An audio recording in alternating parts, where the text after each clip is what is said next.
চাঁপাইনবাবগঞ্জের কালীগঞ্জ সীমান্তে আবারও চরম উত্তেজনা দেখা দিয়েছে। আম গাছ কাটা নিয়ে কালীগঞ্জ সীমান্তে ভারতীয় ও বাংলাদেশিদের মধ্যে সংঘর্ষের ঘটনায় দুঃখ প্রকাশ করেছে বিএসএফ। শনিবার বিকেলে বর্ডার গার্ড বাংলাদেশ বিজিবির কড়া প্রতিবাদের মুখে পরিস্থিতির জন্য দুঃখ প্রকাশ করে ভারত। এর আগে সকালে বাংলাদেশের অভ্যন্তরে ভারতীয়দের আম গাছ কাটার অভিযোগে সীমান্তে জড়ো হয় এলাকাবাসী। দুপক্ষের মধ্যে ধাওয়া পাল্টা ধাওয়ার ঘটনা ঘটে।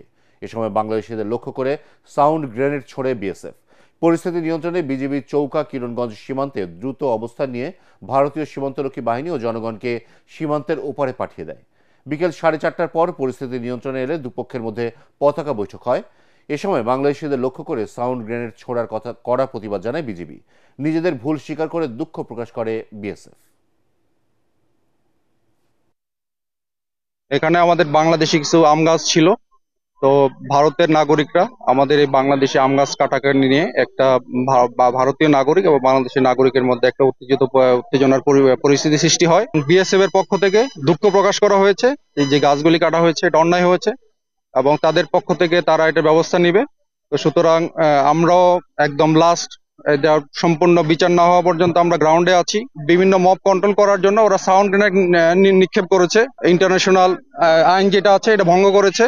তো এই ব্যাপারে আমি আমার মহাপরিচালককে বিস্তারিত ঘটনা বর্ণনা করেছি। ভোট এবং মত প্রকাশের স্বাধীনতা নিশ্চিত করতে পারলেই দেশে গণতন্ত্র সুরক্ষা সম্ভব হবে বলে মন্তব্য করেছেন বিএনপির ভারপ্রাপ্ত চেয়ারম্যান তারেক রহমান। দলের প্রতিষ্ঠাতা জিয়াউর রহমানের 89তম জন্মবার্ষিকী উপলক্ষে জিয়াউর রহমান ফাউন্ডেশন আয়োজিত আলোচনা সভায় তিনি কথা বলেন। এ সময় তারেক রহমান বলেন, সৈনিক, রাজনীতিক বা রাষ্ট্রনায়ক হিসেবে জিয়াউর রহমান সফল হয়ে যে আদর্শ রেখে গেছেন তা অনুসরণ করতে পারলে দেশকে উজ্জ্বল ভবিষ্যতের দিকে নিয়ে যাওয়া সম্ভব। তিনি বলেন, যখনই জাতিকে বিভক্ত করার চেষ্টা হয়েছে, জিয়াউর রহমান বাংলাদেশি জাতীয়তাবাদের শক্তিতে সবাইকে ঐক্যবদ্ধ করেছেন।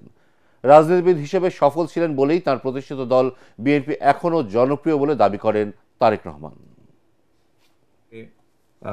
ঠিক ছিল, এখানে একজন রাজনীতিবিদ, একজন সৈনিক, একজন স্টেটসম্যান যেভাবেই দেখি না কেন শহীদ রাষ্ট্রপতি জিয়া রহমানকে, বলা যায় প্রায় সকল ক্ষেত্রেই উনি সফল হয়েছিলেন। ওনার সৈনিক জীবন থেকে, ওনার রাজনীতিবিদ জীবন থেকে, ওনার স্টেটসম্যানের জীবন থেকে আগামী দিনের ভবিষ্যৎ নেতৃবৃন্দ যারা আসবে বাংলাদেশে, প্রত্যেকের জন্য অনেকগুলো অনুকরণীয় হোক, যা এই দেশকে, এই দেশের মানুষকে একটি উজ্জ্বল ভবিষ্যতের দিকে নিয়ে যেতে সক্ষম হবে বলে ওনার সন্তান হিসেবে আমি দৃঢ়ভাবে বিশ্বাস করি। জুলাই আগস্টে গণ অভ্যুত্থানে ছাত্র জনতার হত্যাকারী সংগঠন ছাত্রলীগকে দ্রুত বিচারে মুখোমুখি করার দাবি জানিয়েছে বাংলাদেশ জাতীয়তাবাদী ছাত্রদল। শনিবার কেন্দ্রীয় শহীদ মিনারে মার্চ ফর জাস্টিস কর্মসূচিতে সংগঠনটির নেতারা বলেন, নিষিদ্ধ ছাত্রলীগকে পুনর্বাসন করতে দেওয়া হবে না। বিশ্ববিদ্যালয়ের ক্যাম্পাসে ছাত্র সংগঠনের আন্ডারগ্রাউন্ড রাজনীতি চলবে না বলে হুঁশিয়ারি দেন ছাত্রদল নেতারা। আরো জানাচ্ছেন মনির হোসেন তপু।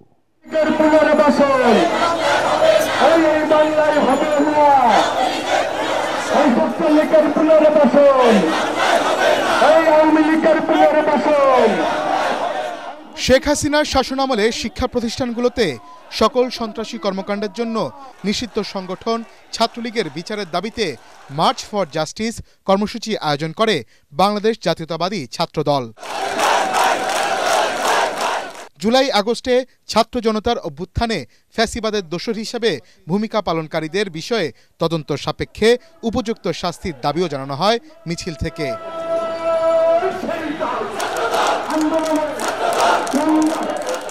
দুপুরের পর রাজধানীর ইঞ্জিনিয়ার্স ইনস্টিটিউশনের আশপাশের এলাকায় জড়ো হতে থাকেন ছাত্রদলের বিভিন্ন ইউনিটের নেতাকর্মীরা। এ সময় কয়েক হাজার শিক্ষার্থীর পদচারণায় ফ্যাসিস্ট বিরোধী নানা স্লোগানে মুখরিত হয়ে ওঠে পুরো এলাকা। এরপর বিশাল মিছিল নিয়ে তারা জড়ো হন কেন্দ্রীয় শহীদ মিনারে। সেখানে ছাত্রদল নেতারা বলেন, নিষিদ্ধ সংগঠন ছাত্রলীগের বিচার না হওয়া পর্যন্ত মার্চ ফর জাস্টিস রাজপথে থাকবে।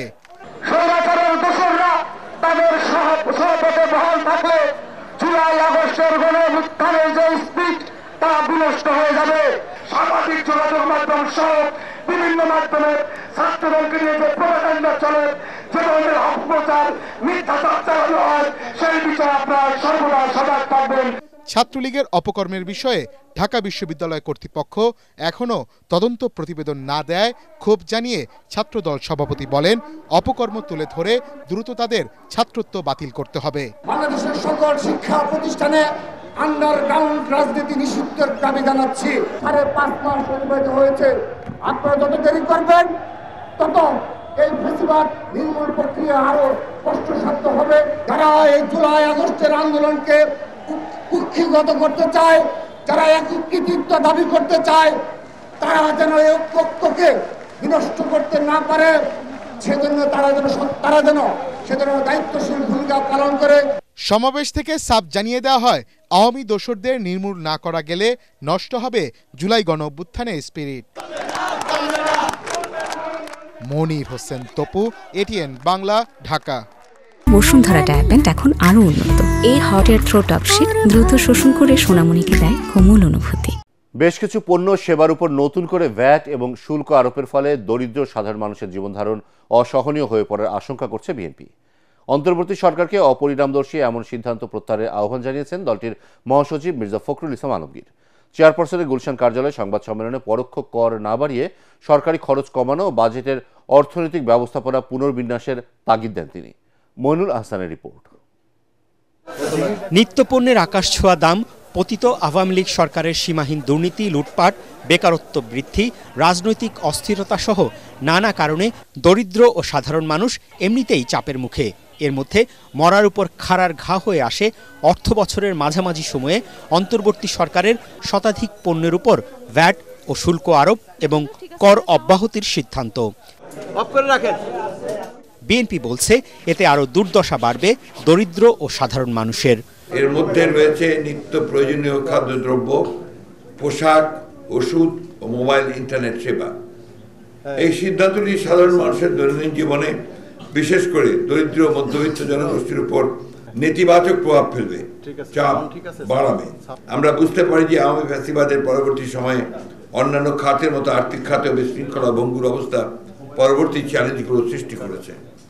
তথাপি বিএনপি বর্তমান অন্তর্বর্তীকালীন সরকারের এমন সিদ্ধান্তে সাধারণ জনগণের জীবনের উপর প্রভাব নিয়ে উদ্বিগ্ন। পরোক্ষ কর না বাড়ানো, সরকারি খরচ কমানো, অপ্রয়োজনীয় ও দুর্নীতিগ্রস্ত মেগা প্রকল্পে অর্থ বরাদ্দ বন্ধ রাখা সহ চলমান অর্থনৈতিক সংকট মোকাবিলায় বেশ কিছু উপায়ও তুলে ধরা হয় সংবাদ সম্মেলনে। উচিত ছিল একটা অল্টারনেটিভগুলো, যে অপশনগুলো, অন্য অপশন যেগুলো ছিল ওগুলো অ্যাড্রেস করা, ওগুলোর মাধ্যমে এই ঘাটতিটা পূরণ করা যেত, যেটা আমরা সাজেস্ট করেছি এখানে। বিগত সরকারের লুটপাটির যে বাজেট, সেখান থেকে তারা সরে এসে তাদেরকে নিজস্ব একটা, এই সময়ের জন্য যতদিন তারা থাকবে ক্ষমতায়, একটা অন্তর্বর্তীকালীন বাজেট দেওয়া উচিত ছিল বলে আমি মনে করি। বিএনপি মহাসচিব মির্জা ফখরুল ইসলাম আলমগীর এও বলেন, জনগণের ভোটে নির্বাচিত সরকার ছাড়া রাজনৈতিক ও অর্থনৈতিক সংকটের স্থায়ী সমাধান সম্ভব নয়। মূল বিষয়টা তো হচ্ছে জবাবদিহিতা নিশ্চিত করলে আপনার অনেক সমস্যাই সমাধান হয়ে যায়, যেটা আপনার একমাত্র একটা ইলেক্টেড পার্লামেন্ট ছাড়া সম্ভব নয়। সেই কারণেই আমরা এত বেশি জোর দিচ্ছি আপনার একটা নির্বাচনের মাধ্যমে একটা জবাবদিহিমূলক সরকার এবং একটা অবস্থা তৈরি করা। সরকারি কর্মচারীদের মহার্ঘ ভাতা প্রদান করার সমালোচনা করে বিএনপি মহাসচিব বলেন, এর ফলে মূল্যস্ফীতি আরেক দফা বাড়বে। মইনুল আহসান, এটিএন বাংলা, ঢাকা। উচ্চ মূল্যস্ফীতির মধ্যেও আর্থিক খাত সংস্কারে সরকারের কোনো মনোযোগ নেই বলে অভিযোগ করেছেন শ্বেতপত্র প্রণয়ন কমিটির প্রধান ডক্টর দেবপ্রিয় ভট্টাচার্য। তার মতে সরকার অবিবেচকের মতো শতাধিক পণ্যে ভ্যাট বাড়িয়েছে। অর্থনৈতিক ব্যবস্থাপনা সংস্কার ও জাতীয় বাজেট নিয়ে আগারগাঁওয়ে বিআইসিসিতে সেমিনারে অর্থনৈতিক স্থিতিশীলতা ফেরাতে দ্রুত কার্যকর পদক্ষেপের তাগিদ দেন বিশ্লেষকরা। এ সময় প্রত্যক্ষ পরোক্ষ কর আদায়ে এনবিআরকে জোরালো ভূমিকা রাখার নির্দেশ দেন বাণিজ্য উপদেষ্টা। রিপোর্ট শরফুল আলমের। দেড় দশকের অর্থনীতির ক্ষয়ক্ষতি, অর্থ পাচার, লুটপাট, দুর্নীতি নিয়ে শ্বেতপত্র প্রকাশ করা হয়। সেখানে বেশ কয়েকটি খাতে দ্রুত আর্থিক সংস্কারের সুপারিশও করে শ্বেতপত্র প্রণয়ন কমিটি।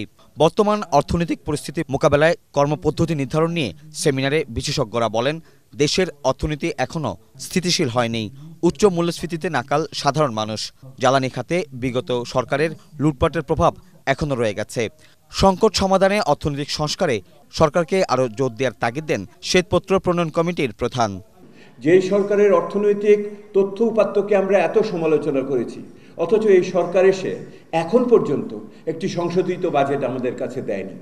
এই মুহূর্তে অর্থনৈতিক পরিস্থিতির স্থিতিশীলতা এবং প্রবৃদ্ধির ধারা, কর্মসংস্থান এবং দারিদ্র্য বিমোচনকে, সামাজিক সুরক্ষাকে যদি নিশ্চিত করতে না পারি, তাহলে আমরা যারা সংস্কারকে গতিশীল করতে চাই তারা কিন্তু ধৈর্যহারা হয়ে যাব।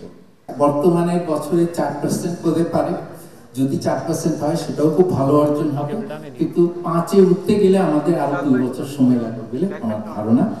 এই আগামী অর্থ বছর 26-এর বাজেট 8 লক্ষ কোটি টাকা বেশি বাজেট করার সুযোগ নাই। রেভিনিউর ক্ষেত্রেও 5,42,000 কোটি টাকার মতো আমরা লক্ষ্য নির্ধারণ করতে পারি। একটা নাজুক পর্যায়ে এখন আছে, সেখান থেকে বেরিয়ে আসতে 3টা জিনিস গুরুত্বপূর্ণ। একটা হলো নীতি, দ্বিতীয় হলো রাজনীতি, আর তৃতীয় হলো প্রকৃতি। ব্যবসা বাণিজ্যে সবচেয়ে কঠিন সময় পার হচ্ছে জানিয়ে ব্যবসায়ীদের পাশে দাঁড়াতে সরকারের প্রতি আহ্বান জানান উদ্যোক্তারা। অর্থনৈতিক বৈষম্য দূর করার তাগিদ দেন তারা। I am as old as I look. আমি 34 বছর ধরে ব্যবসা করি বাংলাদেশে। I am facing one of the most difficult years in my life. But our businesses are feeling stress. We feel lack of confidence, we feel lack of support.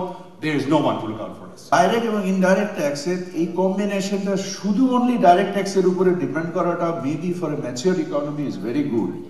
But for an unregulated market like ours, the indirect taxes are critically important. Enforcement is very, very important. টিসিবির সাশ্রয়ী দামের পণ্যে দর কিছুটা বাড়িয়ে সুবিধাভোগীর সংখ্যা বাড়ানোর পরিকল্পনা চলছে বলেও অনুষ্ঠানে জানান বাণিজ্য উপদেষ্টা। শরফুল আলম, এটিএন বাংলা, ঢাকা।